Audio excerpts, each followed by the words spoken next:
There's actually like a lot of granular questions about what you're spending on, whether it's a kind of shift to offer more in the AI domain beyond the core CPU. Could you just explain a little bit of where that's based? Yeah, happy to. And good morning, Ed. Thanks for having me this morning. So a few things going on with our business. We just came off our first quarter. We're in our first fiscal year. We've never actually in the first quarter ever had $1 billion in revenue. That's a record. Our royalties are way up 25% year on year. But also what's fueling growth for us are these compute subsystems that we've talked about. We now have 5 customers shipping. We had 3 customers in the last quarter that have taken on that product, 2 in the data center, 1 in PCs. And we also announced our automotive compute subsystems. All of that is fueling demand for more and more ARM technology across the board. We expect to be, at the end of this year, over 50% market share, ARM CPUs in the data center.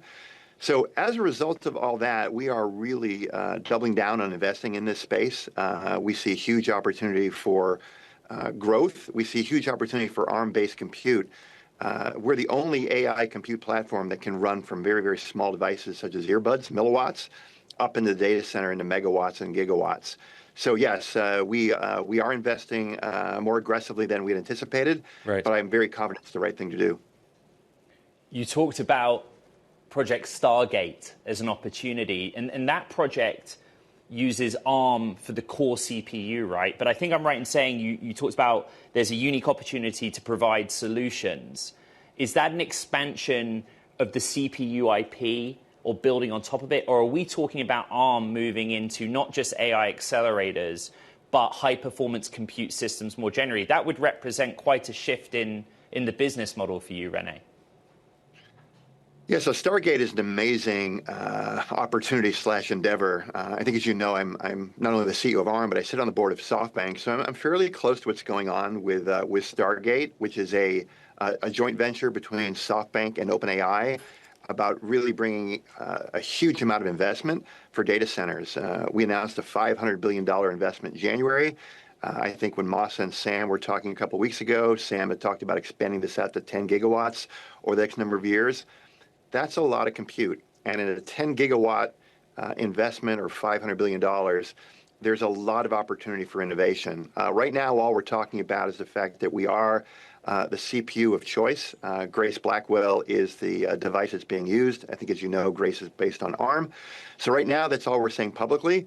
But you can imagine with that type of investment, with those type of demands for compute and power, there's a lot of opportunity for ARM to do even more than we're doing today. But I think that's what the market's trying to understand. If more means more than enhancing the CPU IP and moving into more of the stack, basically, would that be a fair assessment? Yeah, what we said on the call yesterday is that we are now exploring those opportunities, and they can come in lots and ways, shapes, or forms. Doesn't necessarily need to be an end solution. There are things such as chiplets. These are essentially compute subsystems that use ARM IP, but delivered in a physical form. One of the things that we see with these data centers is that customization allows for a lot of opportunity to increase performance and power efficiency. So we have a lot of optionality in terms of what we do there, and we're looking at everything right now. The shares are down more than 11%, and at one point in the session, on track for their biggest drop since last August. What you said about new licensing activity, which I think appears to have taken a bit of a pause, is that is a normal fluctuation that you see. But why should investors not be so concerned about that? And I'm just going off of the share reaction as we have it to last night's print.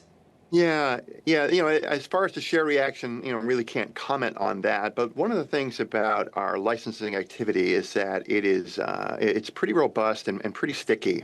What do I mean by that? So these compute subsystems that we're licensing, we're actually now on the second generation of licensing those. That means customers who have licensed the previous generation are now licensing the next generation. The reason that we have such good continuity in our licensing activity is that the software that runs on ARM is so ubiquitous that the change to a different architecture alternative, it's a pretty large lift that consumers really would not see much benefit from. So What we think we see in licensing is from quarter to quarter, it may be a little bit lumpy, meaning that a deal that could have signed in June may sign in July, and that may affect the financials.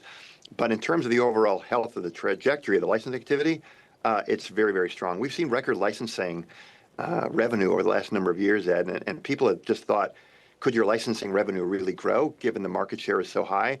But we see growth. Rene, some of the math that everyone's trying to do on tariffs is how much of a pull-in or pull forward there was in 1H. So what were you seeing in terms of orders coming in for the first half that may not materialize in the second half if people were trying to front-run the impact of tariffs in the end markets you work with? Yeah, we're not feeling that very much, Ed, and part of the reason for that is, again, when we went to our new compute subsystems, that the royalty rates are much higher than what we traditionally had seen. We grow much faster than the market. What does that mean? We were up 25% year on year in terms of royalties. Some of the end markets that we participate in were up single digits, in some cases 1% to 2%. So we're really not seeing, as far as I can tell, any effect of people pulling ahead orders because of tariffs, et cetera, et cetera. I think what we're seeing is our royalty growth really being fueled by investments we made a number of years ago around these compute subsystems. Rene, just bear with me, please, if you will. We've got some breaking news. The president has posted on Truth Social that he's extended a tariff deal with Mexico for 90 days. He had a phone call with Scheinbaum and is extending the tariff deal with Mexico for 90 days. We'll bring more to our audience on that as we get it and more analysis. Mexico to pay a 50% tariff on aluminum and copper. If tariffs is not that signal for you, Rene, in the second half of this year, what are the headwinds that you baked into your projections? The geopolitics and tariffs and things of that nature are still something we're all learning about as an industry. So as a result, we didn't give full year guidance. We didn't do that in the last quarter. So we're trying to get a handle in terms of what the next 6 months look like. But I would say the fundamentals are very, very strong. Again, when you look at the share that we're gaining in the data center, almost 50% by the end of the year, all the growth of AI, Stargate being a huge opportunity for us, and ARM being the only compute platform that can address AI from the smallest of devices to the very largest, we're very, very bullish in terms of long-term demand. The quarter-to-quarter tariff things, we'll just have to see how those all settle out over the next number of months and days. Rene, really, really quick, you've made some gains into automotive, which I find absolutely fascinating. Just explain the outlook for that business and where the traction is. Yeah, thank you for asking. It's actually a very similar story to some of the other markets that we serve in. And by that, what do I mean? First off, power efficiency really matters, particularly in these EVs where the compute requirements for autonomous driving is very, very high. There's a lot of software that's now been ported and written to ARM. If you look at the players in this area, whether it's Tesla doing their own chips or NVIDIA or Qualcomm, all those compute chips are based on ARM. ARM is the compute platform for autonomous. And as more and more compute requirements go up, power efficiency being a very, very big key, that's a very, very good trajectory for us in the long run. And again, it follows a very similar formula that we see in other markets. Rene, very quickly, Cristiano Amon is on later in the hour. Investors want you to and are asking when you'll bury the hatchet and go back to being the important long-term partners that you were. Qualcomm's a great partner. They do a lot of business with ARM. As you know, we are in a litigation with them that is still ongoing, so I can't comment on that. But Qualcomm is a long-term partner of ARM, and they have a lot of products based on us, as you know.